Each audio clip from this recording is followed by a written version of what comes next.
Cuanto más profundo es el océano, menos importa la fuerza. Aquí no sirve ser rápido, no sirve ser grande y no sirve simplemente atacar. En la profundidad, la caza funciona de otra manera. Aquí no se persigue a la presa, se la lleva a cometer un error. La luz se utiliza como señuelo, la visión se sustituye por la electricidad y el movimiento se reduce a un único instante preciso. Algunos depredadores esperan durante minutos, otros no se mueven en absoluto, otros hacen que la presa se acerque por sí misma. Mostraremos 5 cazadores de las profundidades que no parecen peligrosos, pero cazan con mayor eficacia que la mayoría de los depredadores marinos. No tienen velocidad, no tienen fuerza y no tienen agresividad en el sentido habitual. Solo tienen cálculo preciso y comprensión del entorno. Porque en las profundidades del océano no vence quien ataca primero, sino quien entiende mejor cuándo y por qué la presa dará el último paso por sí sola. Tomopteris. En la columna de agua del océano no hay donde esconderse. No hay fondo, no hay refugios y no hay sombra. Cualquier movimiento activo delata inmediatamente tu presencia. Por eso, en las profundidades la velocidad funciona mal y la agresión casi no funciona. Tomopteris es un ejemplo de cómo la evolución resolvió este problema. Es un gusano poliqueto pelágico. A diferencia de la mayoría de los poliquetos, no excava madrigueras ni está ligado al sustrato. Vive permanentemente en la columna de agua, en un entorno donde la caza por persecución es energéticamente costosa y peligrosa. Por eso Tomopteris casi no caza de forma activa. En su lugar, libera largos filamentos de mucosidad pegajosa. Estos filamentos pueden extenderse en el agua y permanecer allí sin movimiento perceptible. La característica clave es que esta mucosidad es bioluminiscente. Emite una luz azul suave que se propaga bien en el agua marina y no se percibe como una señal de alarma brusca. Está científicamente comprobado que esta mucosidad luminosa cumple una función defensiva. Puede desorientar a posibles depredadores, alterando su percepción visual y su orientación espacial. Pero este sistema tiene otra propiedad importante. La mucosidad es adhesiva. Cualquier organismo pequeño, plancton o partícula que entra en contacto con los filamentos queda retenido. No es un señuelo en el sentido estricto ni una trampa activa. Es un mecanismo pasivo que funciona gracias al movimiento del agua y a los contactos aleatorios. Tomopteris no ataca, no embiste ni acelera. Simplemente recoge los filamentos con lo que haya quedado adherido y se lo come. La presa no reconoce el momento del peligro porque no existe tal momento. No hay golpe, no hay cambio brusco del entorno. Solo hay un error de posición. La función de la mucosidad bioluminiscente no está completamente estudiada, pero se ha documentado que Tomopteris la utiliza precisamente en la columna de agua, algo único entre los poliquetos conocidos. Ninguna otra especie combina un estilo de vida pelágico, bioluminiscencia y filamentos mucosos de esta manera. No es un ejemplo de fuerza, no es un ejemplo de velocidad, es un ejemplo de caza basada en la mínima intervención. Tomopteris no adapta el entorno a sí mismo, utiliza sus propiedades. La luz, la viscosidad del agua y el movimiento aleatorio funcionan aquí como un sistema único. En las profundidades esto es crítico. Cuantas menos acciones realizas, menos energía gastas y menor es la probabilidad de ser detectado. Tomopteris sobrevive no porque ataque mejor, sino porque casi no comete errores. Este es el primer cazador de las profundidades de nuestra lista. Y más adelante veremos que a medida que descendemos, el océano elige cada vez más este tipo de soluciones. No agresivas, no espectaculares, pero extremadamente precisas. Chiroteutis. En las profundidades del océano, cualquier movimiento activo es un riesgo. Hay demasiada oscuridad, demasiado vacío y demasiado espacio como para perseguir a la presa. Por eso, muchos depredadores de aguas profundas no corren tras ella. Hacen que la presa se acerque por sí misma. Chiroteutis es uno de los ejemplos más precisos de esta estrategia. Es un calamar de aguas profundas con una anatomía inusual. Posee un tentáculo, la tentácula, notablemente más largo que los demás. Es fino, flexible y puede extenderse lejos del cuerpo, permaneciendo casi inmóvil. En la punta de este tentáculo hay un fotóforo, un órgano capaz de emitir luz. Esta luz no ilumina el entorno ni ayuda al calamar a ver. Su función es ser vista. En las profundidades, cualquier fuente de luz atrae automáticamente la atención. Se percibe como una señal que puede indicar alimento, movimiento o la presencia de un organismo pequeño. Chiroteutis lo utiliza con extrema precisión. Mueve lentamente la punta luminosa del tentáculo, imitando el comportamiento de una presa pequeña. No son sacudidas bruscas ni destellos caóticos, sino movimientos mínimos y verosímiles. Para un pez u otro calamar, esto parece una posible presa situada a una distancia segura. En ese momento, Chiroteutis permanece casi inmóvil. Su cuerpo está apartado, en la oscuridad. Lo único visible es el punto luminoso.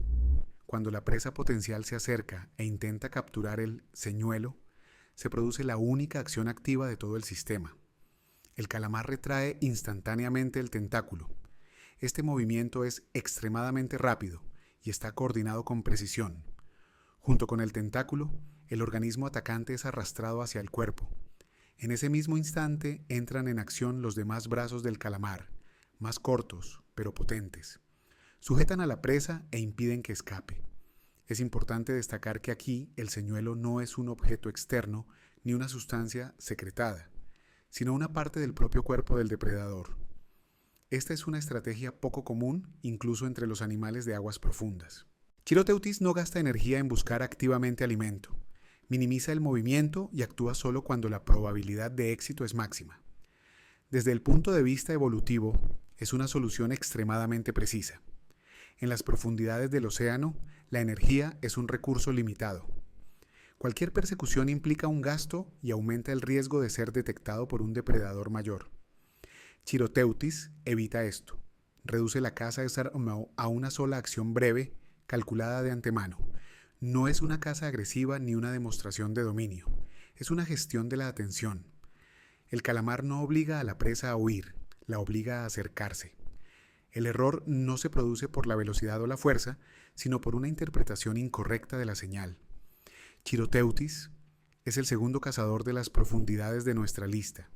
Si el primero utilizaba el entorno y la luz como herramientas pasivas, aquí vemos el siguiente paso. La luz se convierte en un señuelo activo y la caza en un control de hacia dónde y por qué se mueve la presa.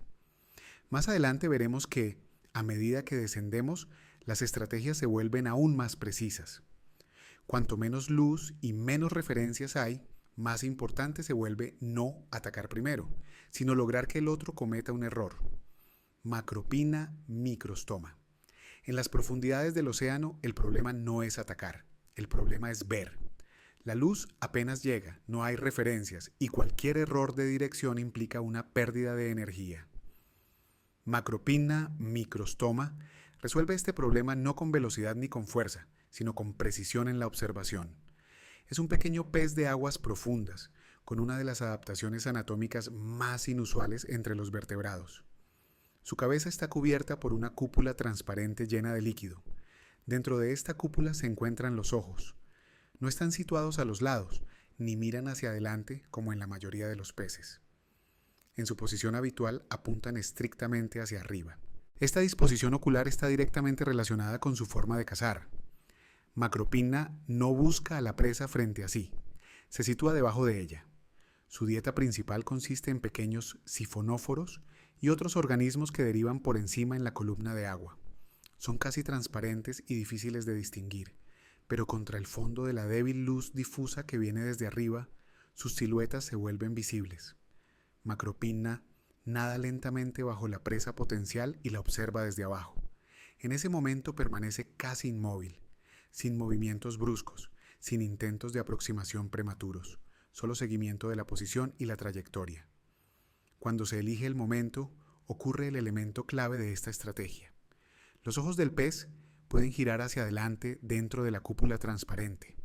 Esta es una característica confirmada, documentada mediante observaciones en el entorno natural. El pez cambia la orientación de su cuerpo, adopta una posición más vertical y ataca. La cúpula transparente cumple varias funciones a la vez. Protege los ojos vulnerables del contacto con las estructuras urticantes de los sifonóforos. Permite que los ojos se muevan libremente, sin estar limitados por una caja ósea, Y, lo más importante, no distorsiona la luz, algo crítico para la observación en condiciones de iluminación mínima. Es importante entender que Macropina no caza en la oscuridad total. Opera en las llamadas profundidades crepusculares del océano, donde la luz ya es muy débil, pero aún está presente. Precisamente en estas condiciones, su estrategia resulta más eficaz. No utiliza el brillo, sino el contraste, no el movimiento, sino la posición. Es una caza sin persecución, sin carrera, sin acciones innecesarias. El pez no intenta acercarse antes de tiempo, porque cualquier movimiento puede delatar su presencia. Espera a que la geometría del espacio se configure por sí sola a su favor. Desde un punto de vista evolutivo, es una adaptación extremadamente precisa. En lugar de reforzar los músculos o desarrollar velocidad, Macropina invierte en el sistema sensorial. Mejora no el ataque, sino la capacidad de elegir el momento del ataque. Esto reduce el número de intentos fallidos y ahorra energía, el recurso clave en las profundidades del océano. Macropina microstoma es el tercer cazador de las profundidades de nuestra lista. Si el anterior utilizaba la luz como señuelo, aquí la luz se convierte en el fondo sobre el cual se lee la forma de la presa. Ya no es gestión de la atención, sino gestión de la percepción. Y más adelante veremos que, cuanto más profunda y compleja se vuelve el entorno, menos confía el océano en la fuerza y más en la precisión de las soluciones sensoriales. En las profundidades no vence quien actúa primero, sino quien ve antes y se equivoca menos. Eunice Aphroditois. Si los cazadores anteriores de las profundidades ganaban gracias al engaño, la observación y el control de la atención, aquí la estrategia es diferente. No hay señuelo, no hay luz y no hay maniobras. Aquí hay espera y un único instante en el que todo se decide. Eunice Aphroditois es un gran gusano poliqueto conocido como el gusano bobit. Puede alcanzar varios metros de longitud. Casi todo su cuerpo permanece oculto en el sustrato. En el exterior solo queda una pequeña parte, unos pocos centímetros, imposible de reconocer como una amenaza. Esto es fundamental. En el medio marino, cualquier forma visible provoca inmediatamente una reacción. Eunice elimina este problema por completo. Literalmente desaparece del campo de visión. El gusano se entierra en los sedimentos del fondo y se fija en su madriguera. Permanece inmóvil. No se desplaza por el fondo ni busca a la presa. Toda su estrategia consiste en esperar a que alguien pase sobre él a la mínima distancia. Cuando esto ocurre, se activa uno de los ataques más rápidos entre los invertebrados. Eunice dispara su faringe musculosa, armada con un par de mandíbulas afiladas. Este movimiento ocurre en fracciones de segundo, tan rápido que la presa no tiene tiempo de reaccionar ni de cambiar de trayectoria. El golpe no está dirigido a sujetar, sino a incapacitar de inmediato a la presa. En varios casos documentados, el ataque provoca daños letales y puede incluso seccionar el cuerpo de la víctima. Pero incluso cuando esto no ocurre, la sujeción es lo suficientemente firme como para impedir que un pez u otro gusano escape. Inmediatamente después del ataque, Eunice arrastra la presa hacia la madriguera. Todo sucede casi sin ruido ni movimiento del agua. Desde el exterior, el momento del ataque puede pasar completamente desapercibido. Un segundo antes, un pez nadaba sobre el fondo. Al siguiente, ya no está. Desde el punto de vista energético, es una estrategia extremadamente eficaz. Eunice no gasta energía buscando alimento. No realiza ataques repetidos. Espera, a veces durante mucho tiempo. Pero cada ataque exitoso compensa horas e incluso días de espera. No es caza por superioridad, es caza por posición. El gusano no intenta ser más rápido ni más fuerte que su presa. Elige el punto donde la probabilidad de éxito es máxima y actúa una sola vez. Es importante también que esta estrategia minimiza los riesgos. En el momento del ataque, el cuerpo de Eunice permanece en la madriguera. Solo la faringe aparece en el exterior. Esto reduce la probabilidad de que el propio depredador se convierta en presa de un animal más grande. Eunice Aphroditois es un ejemplo de caza llevada al límite de la simplicidad, sin señales complejas, sin juegos sensoriales, solo la geometría del espacio, el cálculo preciso de la distancia y la velocidad activada en el momento adecuado. Este es el cuarto cazador de las profundidades. Y aquí vemos de nuevo cómo el océano elige no la actividad, sino la mínima acción. Un golpe preciso en lugar de 100 intentos, la espera en lugar del movimiento. A continuación nos espera el siguiente paso de esta lógica, la casa sin visión en absoluto. Allí donde incluso la luz y la forma dejan de ser referencias fiables. Natonemus petersii. Llega un punto en el que la profundidad se vuelve un entorno tan complejo que la visión deja de ser una herramienta fiable. La luz apenas penetra, el agua es turbia, el fondo está lleno de troncos y vegetación, y los objetos alrededor pueden ser transparentes o inmóviles. En estas condiciones, ver no significa orientarse. Natonemus petersii resuelve este problema de forma radical. Este pez no depende de los ojos como principal fuente de información. En su lugar, utiliza la electrolocalización activa. En su cuerpo posee un órgano eléctrico especial que genera a su alrededor un campo eléctrico débil y constante. No está destinado al ataque ni a la defensa. Su función es la percepción del entorno. Cuando cualquier objeto entra en este campo, lo distorsiona. Y no importa si se trata de un organismo vivo o no. Diferentes materiales, tejidos, caparazones, troncos, piedras, alteran el campo eléctrico de distintas maneras. Natonemus detecta estas distorsiones mediante miles de electroreceptores situados en la piel. Como resultado, el pez obtiene información no en forma de imagen, sino como un mapa eléctrico del espacio. Puede determinar la posición del objeto, su tamaño, su forma e incluso algunas de sus propiedades físicas. Todo esto ocurre en tiempo real y no depende de la iluminación. Por eso Natonemus puede cazar con eficacia de noche, en aguas turbias y en entornos complejos del fondo. Encuentra pequeños crustáceos e invertebrados entre troncos y vegetación donde la visión sería inútil. La presa puede estar completamente inmóvil, eso no importa. Mientras esté dentro del campo eléctrico, es detectable.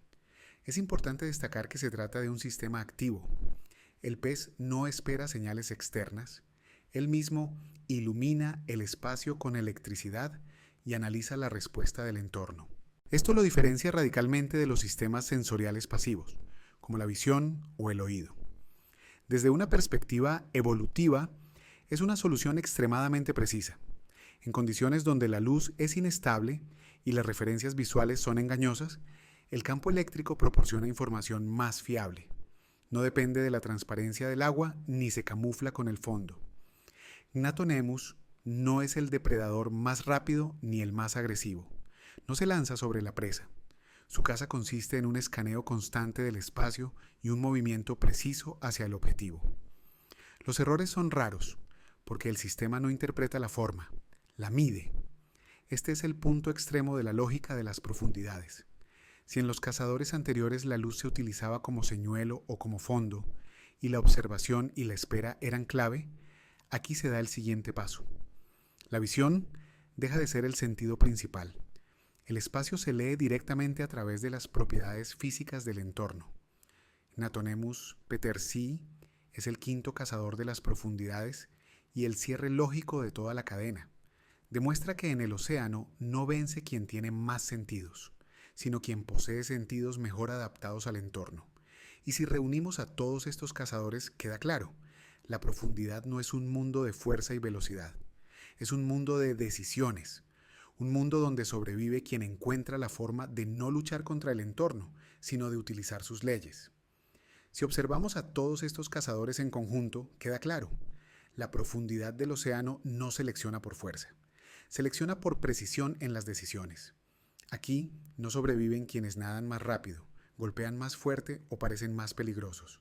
Sobreviven quienes comprendieron cómo funciona exactamente el entorno y se integraron en él. Uno utiliza la luz como herramienta pasiva, otro como señuelo. El tercero no caza, observa. El cuarto espera un único momento.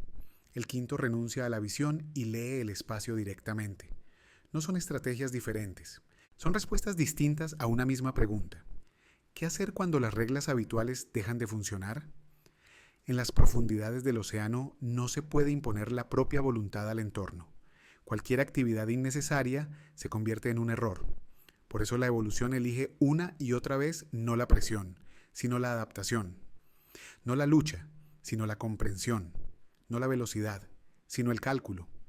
Estos fueron 5 cazadores de las profundidades. Suscríbete. La profundidad aún no ha dicho su última palabra.